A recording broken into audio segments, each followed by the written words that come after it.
जय हिंद दोस्तों, polytechnic knowledge में आपका स्वागत है। आज का वीडियो में पैरामेट्रिक फोर्स आईटीबीपी के अंतर्गत वैकेंसी आई है जीडी की, उसके बारे में मैं बताने वाला हूँ। तो सबसे पहले मैं अपने कैंडिडेट को ये बता दूँ कि यदि आप डिफेंस की तैयारी करते हैं तो आपके अंदर धैर्य होना बहुत ही ज़्यादा ज़रूरी है। क्योंकि यदि आप ये सोचकर फॉर्म फिल करते हैं कि हमारा जॉब लोकेशन हमारे होम लोकेशन में ही होगा, तो ऐसी कभी भी सोचकर आप फॉर्म फिल ना करें। क्योंकि डिफेंस के जितने भी लोकेशन है वो सभी दूर दूर है, आपके होम लोकेशन आने के चांसेस बहुत कम रहते हैं। तो ये सोचकर आपको फॉर्म फिल करने चाहिए।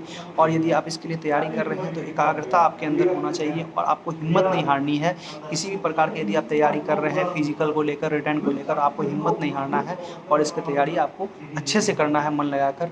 अब मैं बात करूं कि इसके लिए जो आप कुछ कैंडिडेट सोचते हैं कि इसमें फॉर्म जो है बहुत ही कम वैकेंसी के साथ निकाले गए हैं, तो ऐसा आपको कभी नहीं सोचना है कि फॉर्म बहुत कम वैकेंसी के साथ निकाले गए हैं। आपको सिर्फ एक सीट चाहिए और आप एक सीट के लिए इतने अच्छे अपने आप को तैयार कीजिए कि जिस भी यूनिट में आप जाएँ वहाँ पर एक अव्वल कैंडिडेट बनकर जाए, ताकि आपका उससे नाम ऊंचा हो और आपके यूनिट का नाम ऊंचा हो। तो इसी के साथ मैं अपने जो आगे जो वैकेंसी आई है उसके संबंध में बता दूं कि इसमें कुल कितने पोस्ट हैं और इनके कौन से कैंडिडेट फॉर्म फिल कर सकते हैं, इनकी एज क्राइटेरिया क्या है, इसमें फिजिकल के लिए क्या क्या आपके क्राइटेरिया हैं, और इसमें जो आपके स्पोर्ट के जो क्वालिफिकेशन है वो कौन से लगेंगे, इसमें जो है आपको अप्लाई कब तक आप कर सकते हैं, ये तमाम चीज़ की जानकारी मैं आपको देने वाला हूँ। तो चलिए स्टार्ट करते हैं आज के वीडियो। तो सबसे पहले मैं बता दूँ कि आईटीबीपी जो कि इंडियन तिब्बत बॉर्डर पुलिस है, जो कि इंडिया और तिब्बत के बॉर्डर पर तैनात होते हैं। लेकिन मैं ये भी बात आपको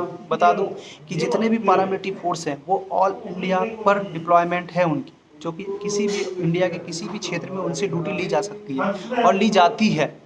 ये बात की मैं जानकारी आपको पहले दे देता हूँ। अब मैं बात करूँ कि इसकी जो पोस्ट है वो कुल 65 पोस्ट निकाले गए हैं जीडी के। अब ये बहुत से कैंडिडेट ये सोच रहे होंगे कि अभी एसएससी के माध्यम से आईटीबीपी के द्वारा जीडी के पोस्ट निकाल दिए गए थे, तो फिर ये कौन से पोस्ट हैं। तो मैं ये क्लियर कर देता हूँ कि ये जो पोस्ट निकाले गए हैं ये स्पोर्ट पर्सनल के लिए है।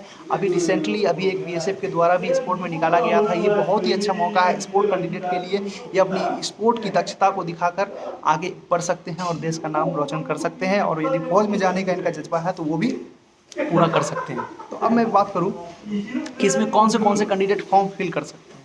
तो इसमें मेल तथा फीमेल दोनों तरह के कैंडिडेट अप्लाई कर सकते हैं और इंडिया के सभी कैंडिडेट इसमें फॉर्म अप्लाई कर सकते हैं। अब मैं इसके जो पे स्केल है वो 7th पे कमीशन के रूल्स के हिसाब से जो भी पे दिए जाते हैं वो इनमें दिए जाएंगे। अब जो इसकी एज क्राइटेरिया है वो 18 से 23 वर्ष का है। अब इसमें अलग अलग छूट दिए गए हैं अलग अलग जाति वर्ग के लिए, जैसे कि एसटी एससी के लिए 5 वर्ष के लिए और ओबीसी कैंडिडेट के लिए 3 वर्ष के लिए, जो समानता हर वैकेंसी में दिए जाते हैं वो ये दिए गए।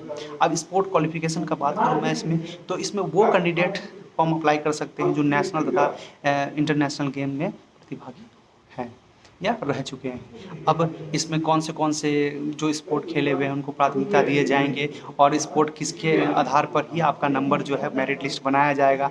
इसमें ओलंपिक यदि आप खेले हुए हैं, वर्ल्ड चैम्पियनशिप खेले हुए हैं, एशियन गेम खेले हुए हैं, यूथ जूनियर नेशनलशिप खेले हुए हैं, इस तरह से जो भी आप खेले हुए हैं उसकी स्पोर्ट की दक्षता के आधार पर आपका जो है वो मेरिट लिस्ट तैयार किया जाएगा। और यदि आप इसमें पास करते हैं अपनी स्पोर्ट की दक्षता के आधार पर तो आप सीधे मेडिकल पर आप प्रवेश कर जाएंगे। मेडिकल में प्रवेश करने से पहले आपका जो है वो ये प्रक्रिया स्पोर्ट का जो आपका जो भी दक्षता है उसके आधार पर होने के बाद आपका एक हाइट बार चेस्ट बार लिया जाएगा, जिसमें कि मेल कैंडिडेट के लिए 170 सेंटीमीटर है और फीमेल कैंडिडेट के लिए 157 सेंटीमीटर है।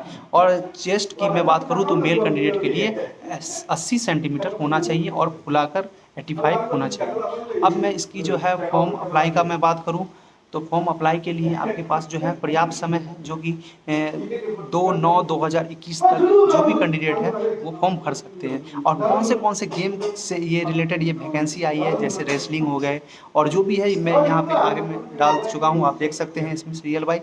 तो इस तरह से आप जो भी कैंडिडेट इससे बिलोंग करते हैं और ये गेम से जुड़े हुए हैं वो कैंडिडेट फॉर्म फिल कर सकते हैं। अब मैं बात करूं कि इसमें आपको कितने फी देने पड़ेंगे, तो सामान्यतः सभी के लिए जो है वो 100 रुपये का शुल्क है। केवल जो ST SC कैंडिडेट है और फीमेल कैंडिडेट है उनके लिए फ़ी नहीं लिए जाएंगे। बाकी सभी कैंडिडेट के लिए OBC तथा जनरल जो भी कैंडिडेट है उनके लिए 100 रुपये का भी रखा गया है और सभी तरह के कैंडिडेट इसमें फॉर्म अप्लाई कर सकते हैं।